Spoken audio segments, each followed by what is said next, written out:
Hello friends, so I'm making an unscripted improvised video just because I need to make it, because it's been a very long time actually I've made anything, because I created a lot of videos in advance and they were posting slowly and I finally ran out of them, and I've been busy with all kinds of shit and I just wanted to make a video to snap me out of the stuck mode and get unstuck. Anyway, some very big updates to go through, and number one is being that I am finally monetized, and I will post a picture of how much I've been monetized currently. It's a ridiculously low amount on average. I think it's about 50 pence a day, which is about similar like $50 cents or whatever you call it. But it's a massive motivational boost for myself. It means that I do this hobby and I can potentially have a monetary gain in the future, which is not my primary target, but it's still very nice. Especially in the moments like this when I struggle with the creativity or moving my ass. I think it's fantastic. That said, I wanted almost to create a video about talking about the motivation behind the monetization, or actually the lack of it, and it's a really actually quite hard objective to achieve if you don't make this headline grabbing kind of clickbaity content. In my case, it took just over a year and probably 2 or 3 months to get fully monetized, and they're making it harder and harder for anybody new coming in, so I consider myself still kind of lucky, but time will tell if this is actually gonna pan out to be one of my sources of income. I have a million of other ideas, plus I have a well-paid full job, so I don't really care about that aspect of creating this YouTube stuff. But yeah, to achieve that goal, it is actually not as easy as it used to be, because now they make it so for the last year that you've been creating, you have to accumulate 4,000 hours of watch time and 1,000 subscribers. So the subscribers part is quite easy actually. That came in fairly quick, but the watch hours is the tricky bit, because once you pass your 1-year anniversary, anything you created before that gets written off. And so I ended up losing a huge chunks of watch time with the days going by, and it felt like I'll never achieve it. And then actually almost at that point when I was like, fuck it, I don't give a shit, you know. It kind of just happened. So maybe something to be learned about from this in life. Expect less and more will happen. I don't know. And there is a huge gear saga update that I've been going through. One of them is that, if you remember, I used to use Blackmagic cameras and I switched to Panasonic S5. And this still is a Panasonic S5, which I kind of realized I just ruined the whole surprise. But anyway, so I got the S5 and I really didn't like the photography side of things, and the video side of things was great, but not too great. It has some artifacting issues that have not been resolved. The Panasonic S1H still has those. They're temporal noise reduction issues. If you Google that, you'll find out there are people who are a lot more into those kind of technicalities that have done similar videos.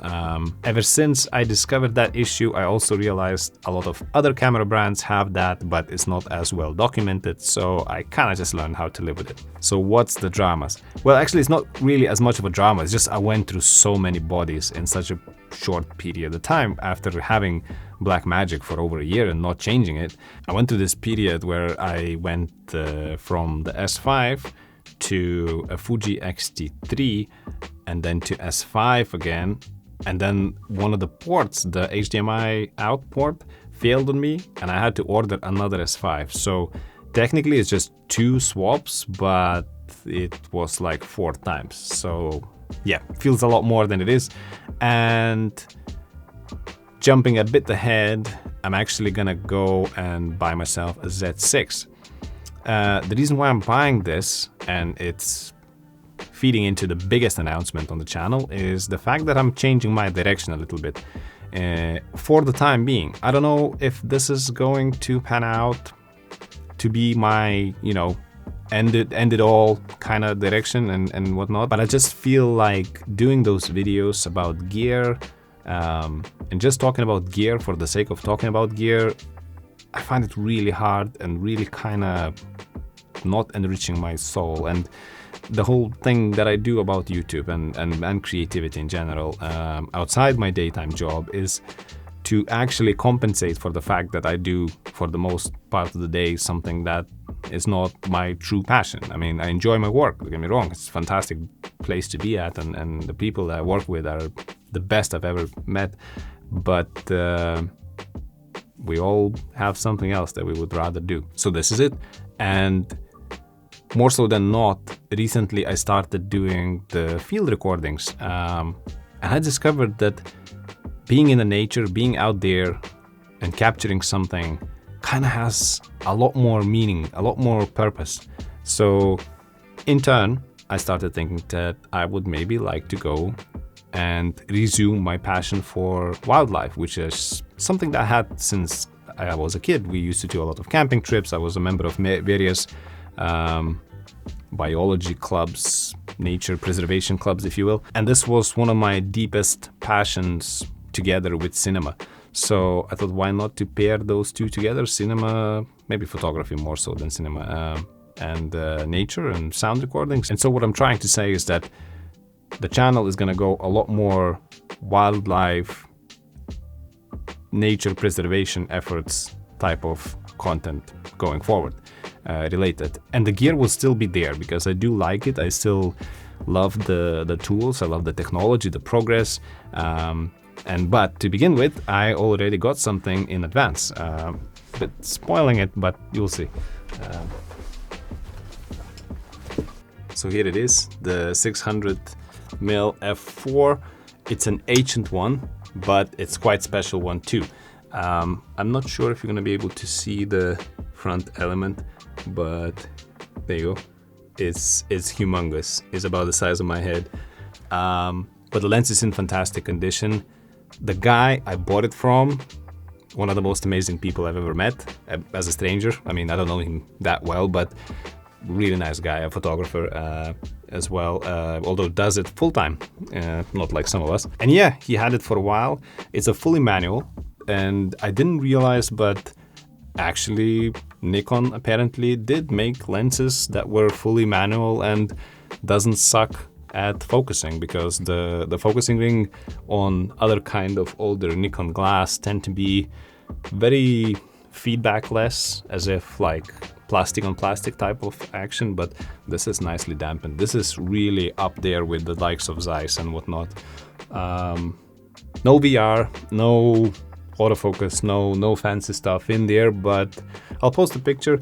If you put some work into it in post, you can get some decent results. And above all, I just want to get used to it. You know, I want to use this as my training wheels, because I spoke with quite a few wildlife photographers that I personally admire, and they all said 600 is the king. I mean, obviously some people lean to other focal lengths and whatnot, but in order to put some distance between yourself and the subject that you're trying to capture, you need the millimeters. So that's what I got, which in turn made me to upgrade to a bigger backpack as well. At the moment, I am running this. This is a Gitzo, I don't know. Ask me in the comments if you care about this. I'll tell you what the model is.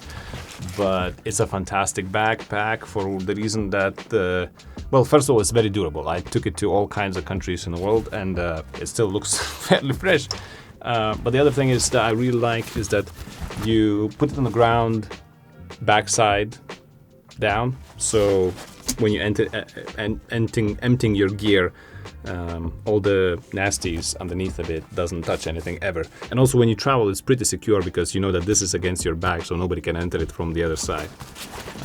And I got the bigger version of that. That's coming in soon. And yeah, that's pretty much it in terms of, you know, the update of what's going on. And more than anything else, I just needed to create a video. I just needed to make a video, so I am creating again. It's damn, it's so hard, you know. I keep failing on this thing that I should be not failing. I should be creating consistently, but at the same time, you know, I'm going through changes in my mindset of what I want to create about, and maybe it's a good thing that I actually change direction, because instead of just forcing myself create the stuff that I know people will click on or be interested in, I'd rather make things that I care about. And also, kind of make me realize, you know, that life is too short to just be buying shit and not do anything with it, or contribute towards consumption and rather than preservation of nature and whatnot. So anyway, I feel deeply passionate about it. Whether I have the guts for it and do I have the stamina and all that, time will tell. And the only way to find out is actually to go out and try. And so I will. And yeah, that's pretty much it in terms of the update. I'm still alive and well. Thank you very much. And I'll see you in the next video. Bye.